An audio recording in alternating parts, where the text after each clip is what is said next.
Welcome to this video blog for exercising with chronic pain.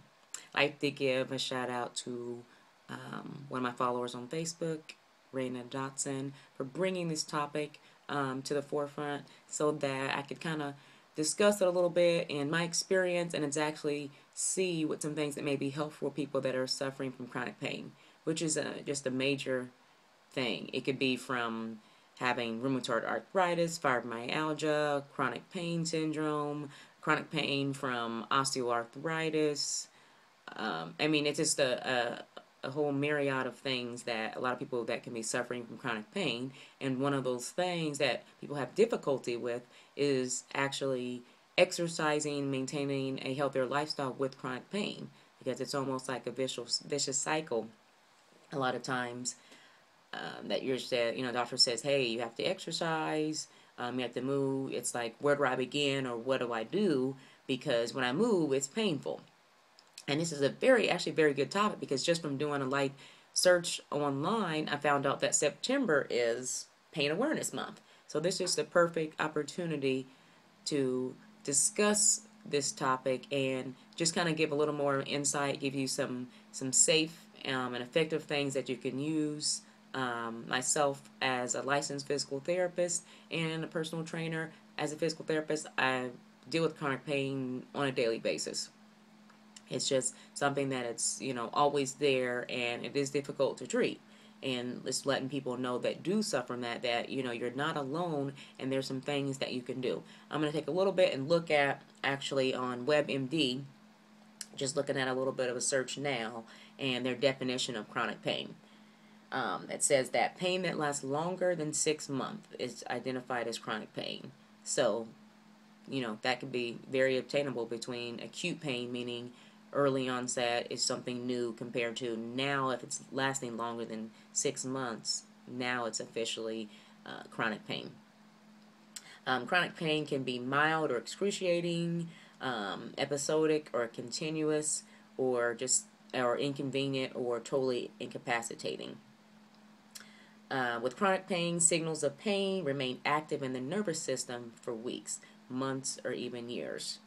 This can take both a physical and emotional toll on a person, which is, obviously is when you're emotionally and physically out of it, it's very hard for you to obtain a healthier lifestyle and just that well-roundedness that you need to be able to function, because you need to be there for your family, for your work. A lot of people that have chronic headaches, that's identified in chronic pain as well. So what I'm going to go through in this video blog, just a little bit of the chronic pain facts that we just stated, my experience with chronic pain, and then in with 7 tips that I have for people that are chronic pain sufferers, to give them a better idea of how to exercise safely and how to begin. So in my experience as a licensed physical therapist and a personal trainer and wellness coach as well, exercise can be a treatment, and also can be a detriment. It can increase in pain. So you have to find just that balance of exercise, the right amount of movement, and the right amount of activity to not trigger you back into whatever your chronic pain side is, or going into a flare-up per se. In my experience, I've seen that aquatic therapy or aquatic exercise, especially if someone that hasn't been able to move in a while due to chronic pain, those are that type of activity is key. Water exercise, getting water aerobics, low gentle range of motion exercises, meaning range of motion is you're taking your joint through its full motion, slow and controlled motion. So say if I have my arm here, yeah, there we go. My arm here, I'm like here, and then I'm going to, you won't be able to see it when I straighten my arm all the way, and then bend it back towards me. So that's taking that joint, that elbow joint, through its full range of motion. That could be categorizing your gentle range of motion exercise, especially if you can't tolerate doing a lot of things in standing or a lot of movement. You could do those things in sitting. Same thing with your knee. Straighten kick and straighten your knee so that you can start with gentle range of motion. So we have aquatic therapy, gentle range of motion exercises, and low impact exercises. Those are treatments that I use as a physical therapist and as I've trained clients as well that suffer from chronic pain. So definitely things that can be useful. Also, there's an article that I saw on Pilates and fibromyalgia. I'm just going to pull that up real quick. And this was a pilot study on the effects of Pilates training with people with fibromyalgia syndrome. So what they did in this study was by Alton, MD, Korkamaz, I'm sorry, I'm probably butchering their names, Bengal, and Ganay. And in the long and short of it, the conclusion stated that suggests that Pilates is an effective and safe method for people to exercise, the people that have fibromyalgia syndrome. So, that could be varying levels of Pilates. It doesn't have to be the high impact, super duper, so you can always make modification. That's why it's important to have a trained professional to take you through when you're beginning programs like that. Also, cardiovascular exercise, is key as well. Something as simple as walking is something that can be useful for you. Excuse me. Scratching inside my head. Last but not least, what is the other things that that we can do to start practical applications for exercising with chronic pain? Because that is the main topic here. What are the practical applications? Practical. My 7 tips for exercising with chronic pain. 1, start slow.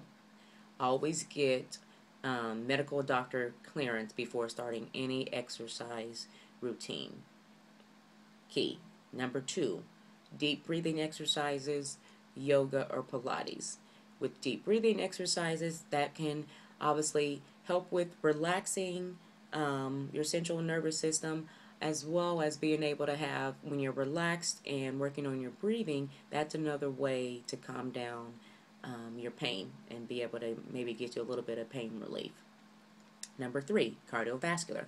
Starting something as simple as walking. If you don't live in a climate that you can walk outside, then maybe you can start inside, right there in your living room, walking in place, doing an exercise video on a walking exercise tape in your living room. Oh, I can't make it through 1 mile, I can't make it through 2 miles.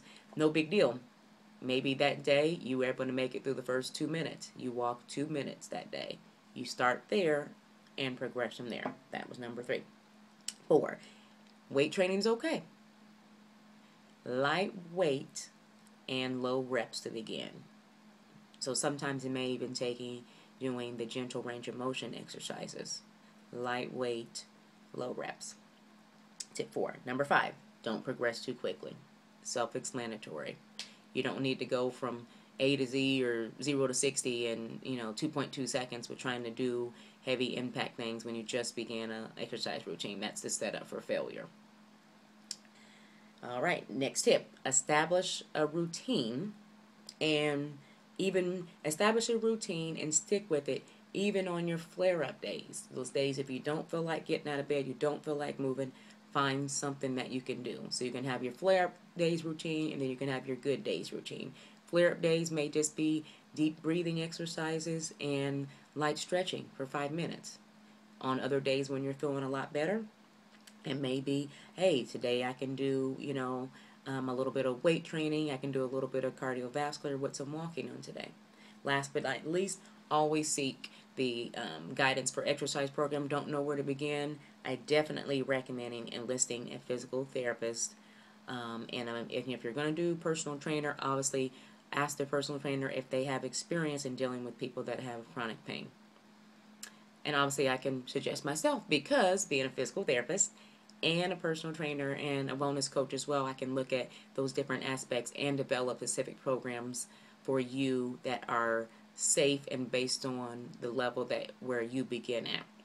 So it's very key to be able to get that interaction with a licensed professional and someone that has experience in it, because overall, widespread, there's a lot of personal trainers out there that don't have experience with people that have chronic pain or that have other health issues. You know, they're used to the young, healthy 21-year-old male that wants to get in shape, or someone that may be, you know, overweight and no other issues besides that and want to get in shape. So they're very good at designing those. Not to say all trainers are that way, but definitely have that aspect with having a physical therapist and a trainer to be able to develop a program specifically for you, a safe program specifically for you, that they'll know how to progress you and monitor the changes, obviously under having the safe go ahead from your physician as well. So I would like to hear from you guys. Please post comments on the blog below. What are your experiences with chronic pain? What are some things that you do when you have, you know, a flare-up? And let me know how I can better help you if you do have chronic pain. Any more tips or exercises that I can give? List those comments below.